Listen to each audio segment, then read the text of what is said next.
ক্লাসরুমে বসে বসে স্যারের জন্য প্রয়োজনীয় আর আমার জন্য অপ্রয়োজনীয় লেকচার শুনছি। স্যারের বকবক শুনে মনে হয় স্যারগুলো যখন আমাদের বয়সের ছিল তখন সারা দিন পড়তো।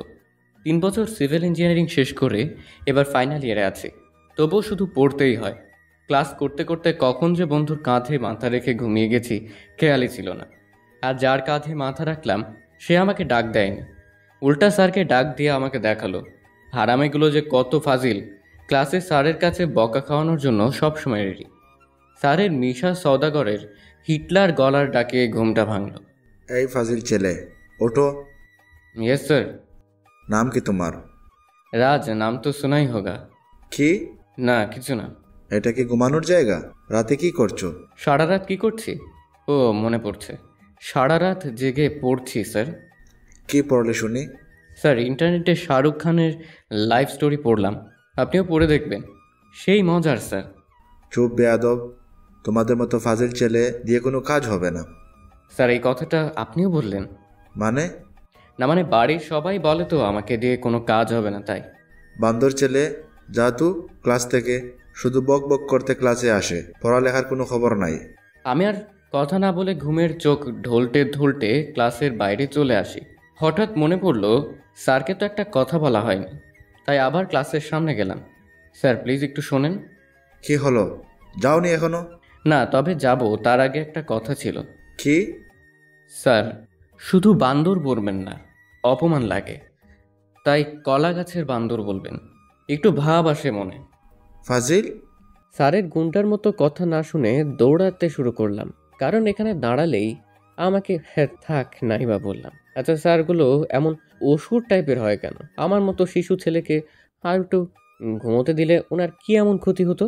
এইসব কথা চিন্তা করতে করতে একটা রিক্সা নিয়ে বাড়ি চলে আসলাম। আরে রাজ, আজ এত তাড়াতাড়ি চলে আসলে? স্যার, আমাকে আজ স্পেশাল ছুটি দিয়ে দিয়েছে। ছুটি দিয়েছে নাকি ক্লাস থেকে বার করে দিয়েছে? ভাবি? হুম? কেন, না বললেও সব বুঝে যাও বলো তো। কি করব বলো, 3 বছর ধরে যে তোমায় দেখে আসছি, বুঝতে তো হবেই। 10টা না 5টা না, একমাত্র দেবর আমার। হঠাৎ ভাইয়া তাড়াতাড়ি রুম থেকে বের হয়ে চলে যাচ্ছে, মনে হয় অফিস যাবে, আর আজও দেরি হয়ে গেছে। এই যে শোনো, আমি অফিসে যাচ্ছি। কি বলো? তাহলে স্টেশন থেকে দিয়াকে কে আনতে যাবে? ও তেরি দিয়ে আসবে নাকি আমাদের বাড়িতে? আমি বললাম দিয়া হলো ভাবির বোন। তো তোর আবার কি হলো? না মানে তুমি অফিস যাও, আমি দিয়াকে স্টেশন থেকে আনতে যাব। তুই যাবি পাক্কা?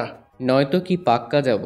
না, তোর তো আবার সব সময় মাথায় করে কেমনে ওরে লাইন মারবি।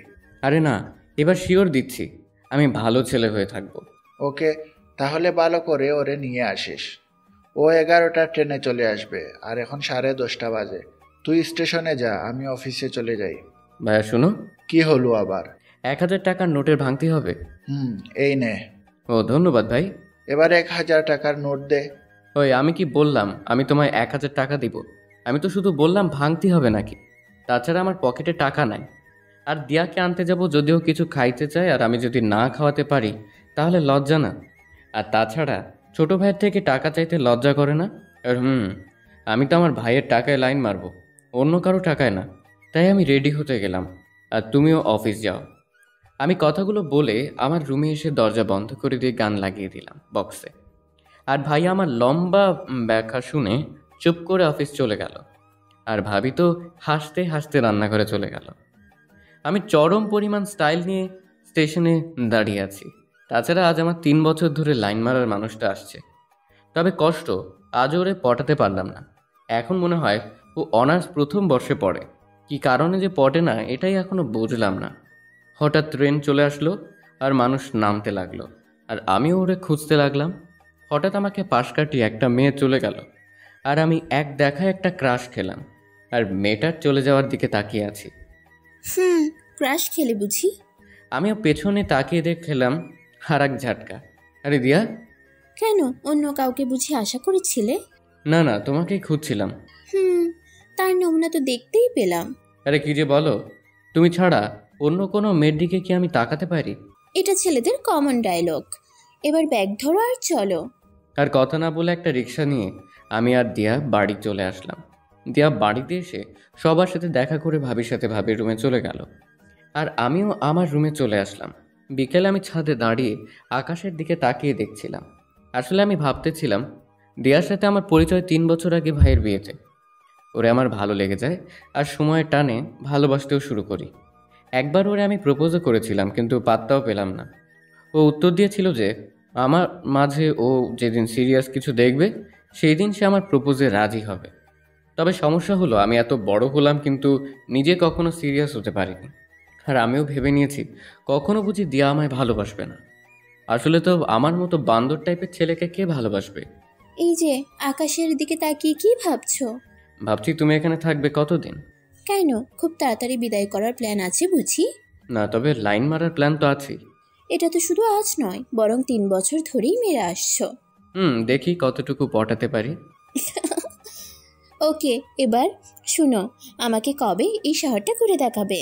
যেদিন তুমি চাইবে। ওকে, কাল বিকেলে আমরা ঘুরতে যাব। ওকে। আর কোনো কথা না বলেও ভালো করে আমাদের আশপাশের বাড়িগুলো দেখতে লাগলো। হঠাৎও খেয়াল করলো আমাদের বাড়ি থেকে একটু দূরে একটা বাড়ির শিউলি ফুল গাছের দিকে। এই রাজ, শুনো, আমাকে ওই গাছ থেকে ফুল এনে দাও না। খাইছে রে, আর কোনো বাড়ির দিকে নজর দিতে পারলে না? শেষ পর্যন্ত এই ঝগড়াটে মেয়ের বাড়ির দিকেই তাকাতে হলো। কেন, কে আছে এই বাড়িতে? মিথিলা নামের একটা বজ্জাত পেতনি। তো কি হলো? কিছু হয়নি, তবে গাছে হাত দিলে আচমকা খেয়াল করবে তুমি আছো, কিন্তু তোমার হাত নেই, বা তোমার হাত আছে কিন্তু তুমি নেই। তাহলে তো ফুলগুলো আমার চাই। আমি পারবো না। কি?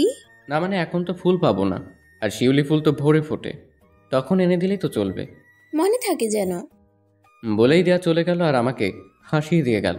ওই বাড়ির একটা আম গাছে আমি একটা ঢিল দিয়েছিলাম, তারপরে যা হলো তা না শুনলেই ভালো। কারণ ওই বাড়ির মেয়েটা আমার বাড়িতে এসে বাবার কাছে বিচার দিয়েছে। তারপর আর কি, বাবা মেয়েটার সামনে আমাকে এক রাশ বকুনি দিয়েছিল।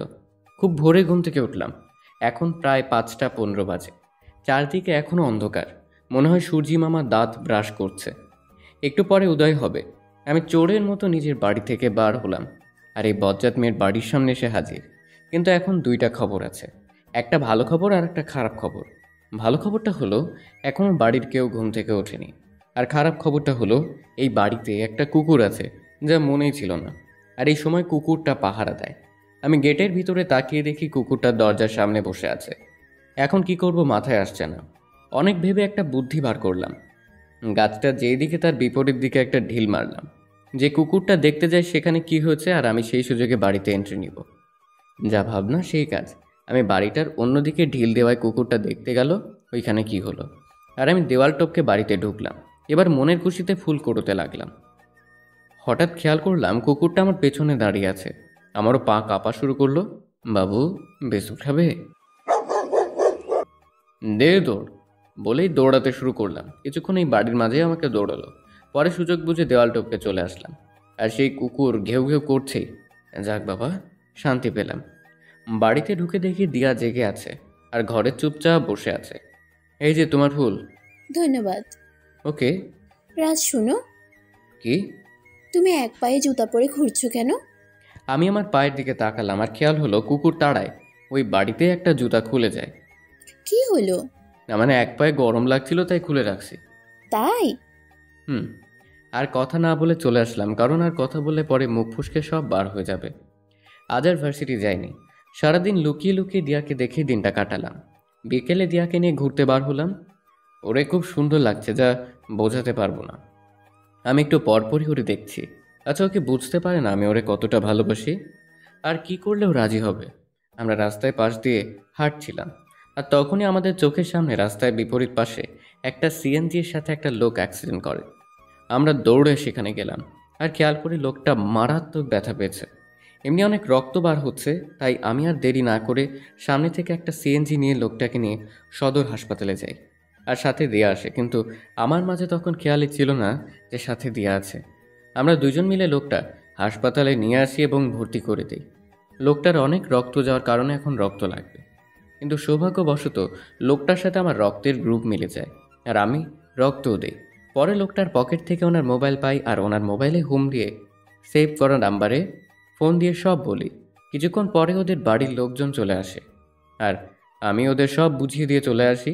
ওরা আমাকে অনেক ধন্যবাদ দেয়। আমি ওদের কথা দিয়ে আসি একবার ওনাকে দেখতে ওদের বাড়ি যাব।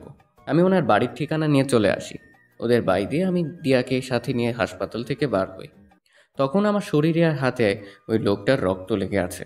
হঠাৎ খেয়াল করলাম কেউ একজন আমার হাতটা ধরলো, আর এটা দিয়া। ও আমার দিকে তাকিয়ে শুধু বলল, এই রাজকে তো আমি 3টা বছর ধরে খুঁজে আসছি, যার মাঝে সিরিয়াসলি ভাব আসছে।